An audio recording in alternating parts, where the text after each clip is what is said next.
তুমি এখনো রেগে আছো আমার উপর। আমার রাগতে বয়ে গেছে আপনার উপর।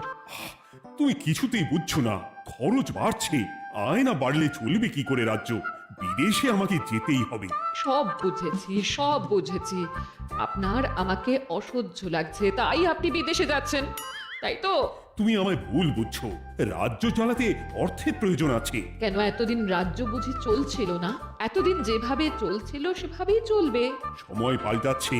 এখন শুধু সিংহাসনে বসে থাকলেই চলে না, দেশ বিদেশ ঘুরে দেখতে হবে কিভাবে রাজ্যের উন্নতি হয়, লাভ হয়, সেই নিয়ে নতুন করে ভাবতে হবে। তার মানে আপনি ঠিক করে নিয়েছেন আপনি যাবেন, তাই তো?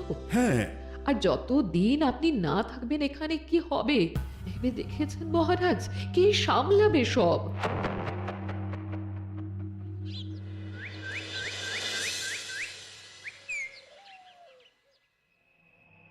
চিঠি?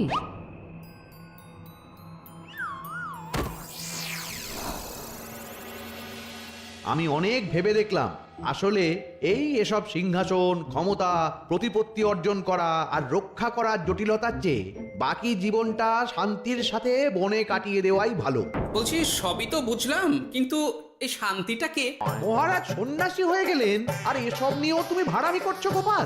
ও মা গো, এবার কি হবে? চিন্তা করবেন না রানীমা, কৃষ্ণনগরকে আমি আমার বুক দিয়ে আগলে রাখবো। আপনার ছাতির মাপটা ঠিক মতো জানেন তো মন্ত্রী মশাই? মানে ওই গোটা কৃষ্ণনগরকে কি আপনি আপনার বুকের মধ্যে আগলে রাখতে পারবেন? গোপাল, মার্জনা করবেন মন্ত্রী মশাই। আমি বলছিলাম কি, ওইসব আগলে টাগলে রাখার আগে ওই ভালো করে খুঁজে দেখুন সব। মানে কি বলতে চাইছো কি তুমি? মহারাজকে খুঁজে বার করুন মন্ত্রী মশাই, লোক পাঠান। তিনি হয়তো এখনো বেশি দূর যেতে পারেননি। এটা কিন্তু ঠিক বলেছে গোপাল, তাকে একবার যদি খুঁজে পাই আমরা। আপনি চিন্তা করবেন না রানীমা, আমি এক্ষুনি লোক পাঠাচ্ছি। আর গোপাল, রানীমাকে বিশ্রাম নিতে দাও, যাও এখন। যত সব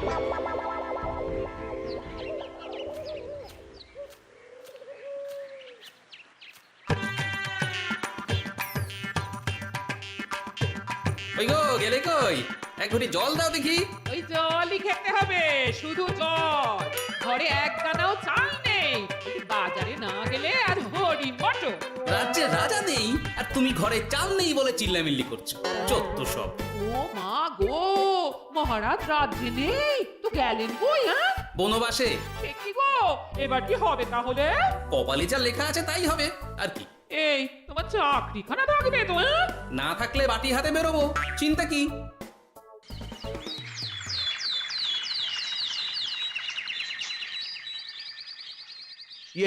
মহারাজ যখন নেই তখন আমি যখন এ রাজ্যের মহামন্ত্রী, তখন আমি এত মানে করার কি আছে মন্ত্রী মশাই?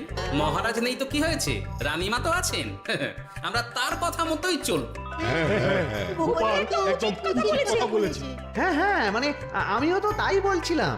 মহারাজ যখন নেই তখন রানীমার নির্দেশ মতোই তো আমাদের সামলাতে হবে সব। কতদিন আর আগলাবে গোপাল? আজ নয় কাল এই শর্মাকেই বসতে হবে এই সিংহাসনে। যতদিন পারি ততদিন তো চেষ্টা করতেই হবে মন্ত্রী মশাই। আপনি যদি চলেন ডালে ডালে, আমি চলি পাতায় পাতায়। রাজা মশাই আছেন? আমি অনেক দূর থেকে আসছি।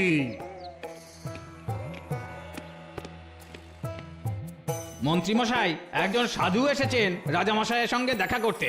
বলছেন অনেক দূর থেকে এসেছেন। জানো না মহারাজ এখন নেই? যাও চলে যেতে বলো ওকে। মহারাজ নিরুদ্দেশ। এই মুহূর্তে সত্যিই যদি কোনো প্রাজ্ঞ সাধু বাবা রাজবাড়িতে তার পায়ের ধুলো দেয়, বলা তো যায় না যদি মহারাজের হদিস তিনি দিতে পারেন। ঠিক ঠিক, একদম ঠিক বলছেন পণ্ডিত মশাই। বেশ বেশ, ডেকে আনো তাকে, দেখি সে কি বলে। মহারাজ, আমার প্রণাম নেবেন। উনি মহারাজ নয়, উনি মন্ত্রী। আসুন সাধু বাবা, আসুন, আসন গ্রহণ করুন।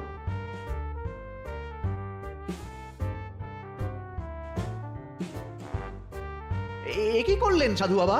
এটা তো মহারাজের সিংহাসন। আপনার জন্য আমি অন্য আসনের ব্যবস্থা করে দিচ্ছি, আপনি বরং সেখানে বসুন।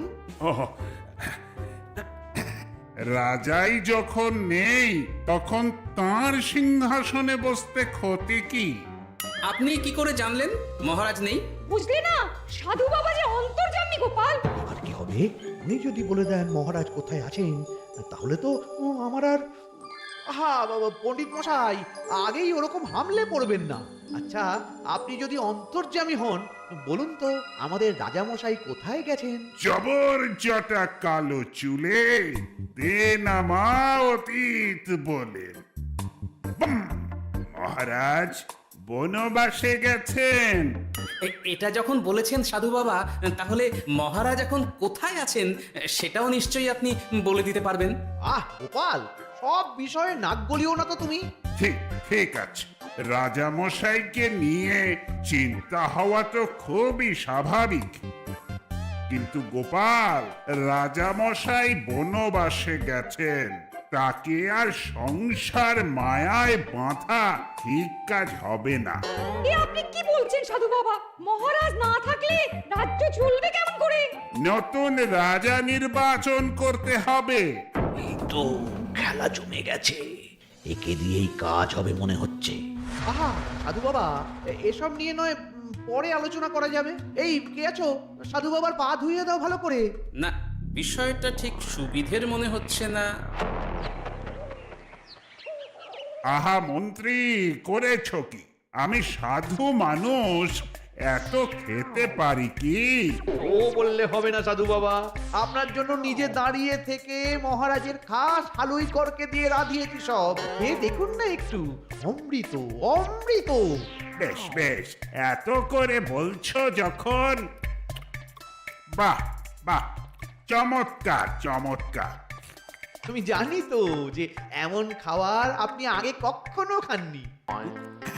তা বটে বটে, ভেবেছিলাম কটা দিন বিশ্রাম নিয়ে চলে যাব, এখন দেখছি যা আদর আতিথেয়তা শুরু করেছো তোমরা, তাতে তো মাস কয়েক কাটিয়ে না গেলে আমারই লোকসান হবে।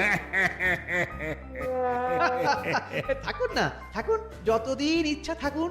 আমার ইচ্ছা অনুযায়ী সব চললে তো ওই গোপালের জায়গায় আপনাকেই সবার মহারথী করে রেখে দিতাম চিরকাল। এসব কি বলছো মন্ত্রী? কেন, পরিকল্পনাটা মন্দ নাকি? আমি হব এই রাজ্যের নতুন রাজা, আর আপনি হবেন আমার রাজসভার প্রধান মহারথী। বটে, কাজটা খুব একটা কঠিন না। মহারাজ বনবাসে, আর আপনি নিজেই তো বললেন তাকে ফিরিয়ে আনাও ঠিক হবে না। তাহলে তা বলেছি, কিন্তু বাকি অন্যান্য সভাসদেরা আছে, তারা তো। আরে ছাড়ুন তো ওদের কথা। আকাশে হাত ছড়িয়ে আর একবার মন্ত্র করে নেবেন, বলবেন এই রাজ্যের রাজা হওয়ার ক্ষমতা একমাত্র আমার মধ্যেই আছে, ব্যাস। সবাই মানতে বাধ্য। তারপর আমার একটা হিল্লে হয়ে গেলে আপনারটার ব্যবস্থাও আমি করে দেব, বুঝলেন? বুঝলাম, একেবারে জলের মতো পরিষ্কার। ব্যাস, কালই তাহলে কাজ শুরু করে দিন। বেশি দেরি করে তো লাভ নেই। বলা তো যায় না, মহারাজের যদি রানীমার জন্য মন কেমন করে, রাজ্যে ফিরে আসে, ও সব হওয়ার আগেই সেরে ফেলতে হবে সব কাজ। রাজা হওয়ার খুব তাড়া দেখছি তোমার মন্ত্রী। ওপরে ওঠার ইচ্ছা কার না থাকে বলুন তো সাধু বাবা? আর মাত্র কটা দিনের অপেক্ষা, ব্যাস। তারপরেই এই সিংহাসনের মালিক হব আমি, কৃষ্ণনগরের নতুন রাজা হব আমি। সমস্ত ধন দৌলত থাকবে আমার এই হাতের মুঠোয়। কি অত ভাবছেন মন্ত্রী মশাই একা একা?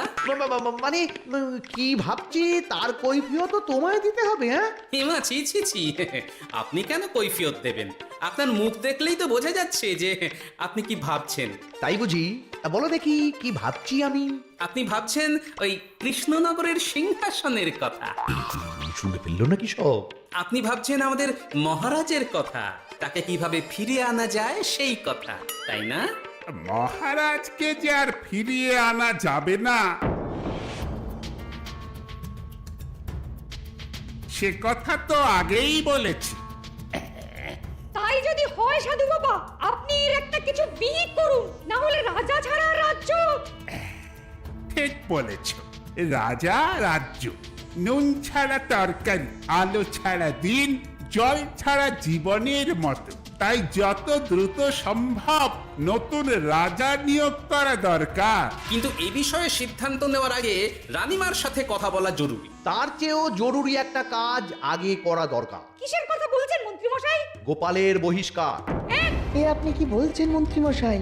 একে রাজা মশাই, তার মধ্যে গোপালের মতো বিচক্ষণ মানুষকে রাজসভা থেকে বহিষ্কার করলে তো রাজ্যেরই ক্ষতি। এটাই হচ্ছে সমস্যা। এই কক্ষে যার যেটা কাজ নয় সে সেটা নিয়ে বেশি চিন্তিত। তুমি বিজ্ঞানী, তুমি বিজ্ঞানে মন দাও, রাজকাজ আমার দায়িত্ব। তাহলে এরকম সিদ্ধান্ত নেওয়ার আগে সবার সাথে আলোচনা করা দরকার। কোনো দরকার নেই, আমি যা বলেছি তাই হবে। রাজ্যের ব্যয়ভার বাড়ছে, এই মুহূর্তে কোনো ভাঁড়কে অযথা বেতন দিয়ে পোষার কোনো মানে হয় না। তাই গোপালেরও কাল থেকে রাজসভায় আসার কোনো দরকার নেই। সবই আমি বুঝতে পারছি মন্ত্রী মশাই। বেশ, আপনি যখন বলছেন, এই আমার শেষ দিন রাজসভায়, চলি সবাই, ভালো থাকবেন।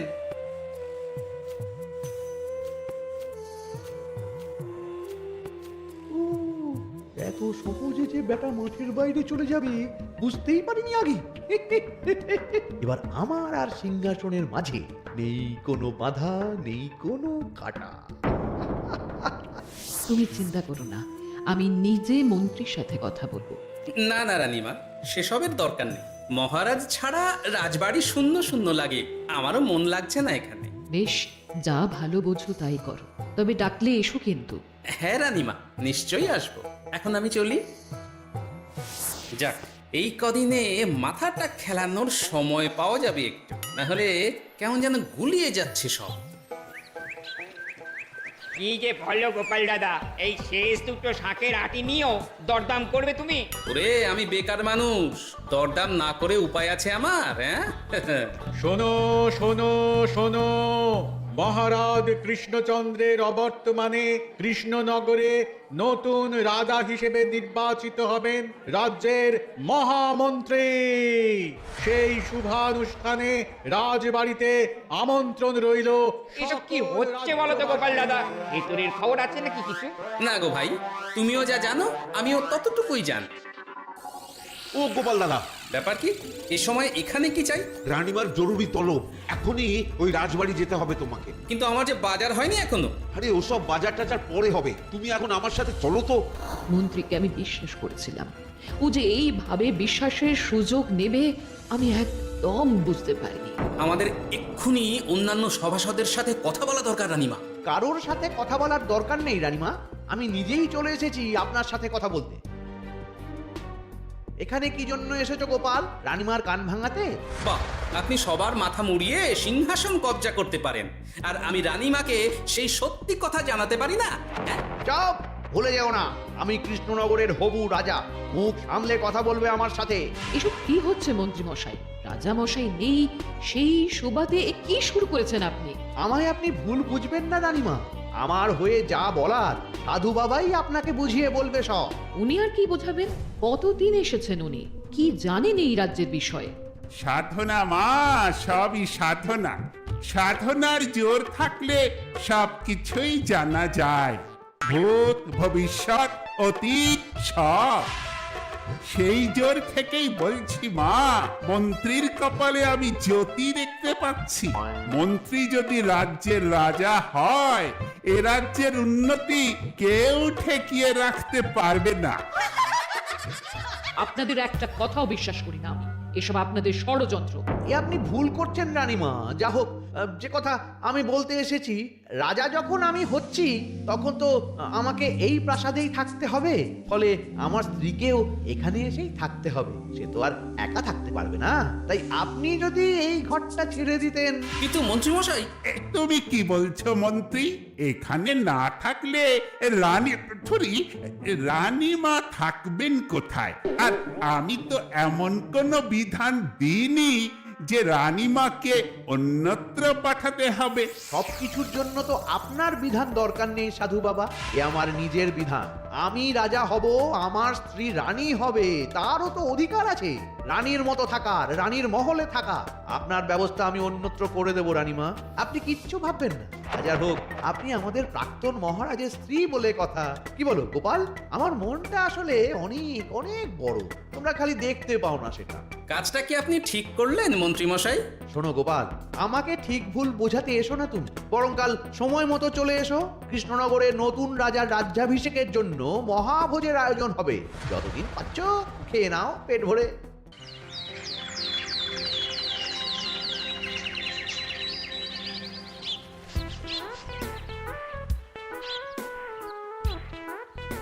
আরে এগুলো আবার কি পরে আছে এখানে? এ কি, এ তো মহারাজের পোশাক। এখানে এসব কি করে এলো? তাহলে কি মহারাজ?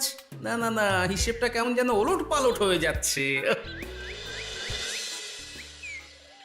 সময় তো হয়ে গেল, নতুন মহারাজকে ডাকুন এবার। এসে গেছি, এসে গেছি। আসুন মন্ত্রী মশাই আসুন, মুকুট নিয়ে দাঁড়িয়ে আছি আপনার মাথায় পরাবো বলে। সাধু বাবা, এবার মহারাজ বলা অভ্যাস করুন। মহারাজ। মহারাজের হদিশ পাওয়া গেছে মন্ত্রী মশাই, মহারাজের হদিশ পাওয়া গেছে। এই কি সব বলেছে কথা? মহারাজের হদিশ পাওয়া গেছে মানে কোথায় মহারাজ? না না, মহারাজ না, মহারাজের পোশাক পরে আছে পুকুরের ধারে। আমার মনে হয় তিনি ওই পুকুরে ডুব দিয়ে নিরুদ্দেশ হয়ে গেছেন। ও তাই বলো?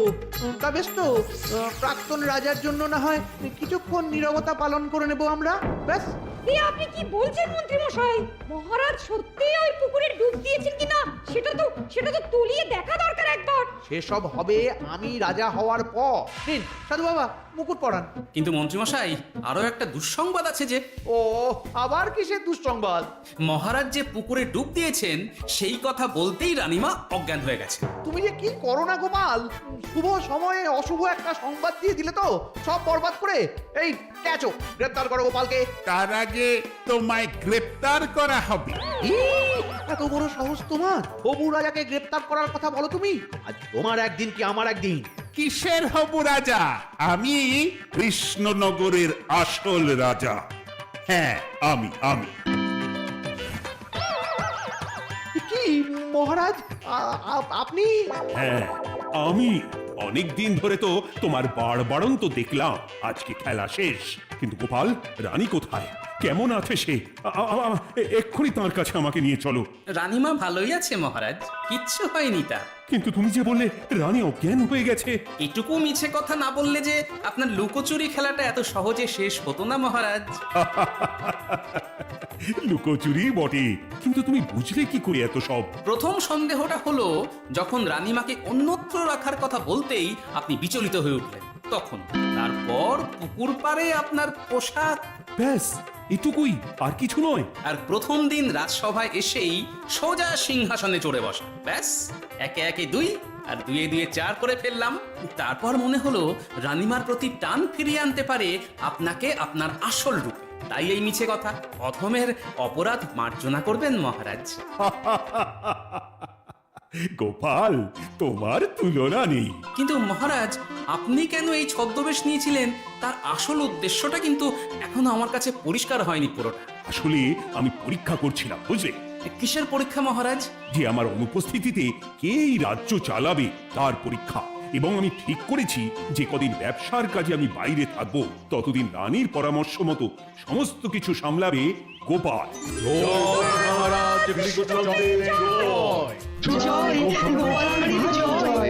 আর আমি মহারাজ? তুমি থাকবে পেয়াদা। কি শুধু জল আর ভাত? আগেই বলেছিলাম বেশি বেরো না।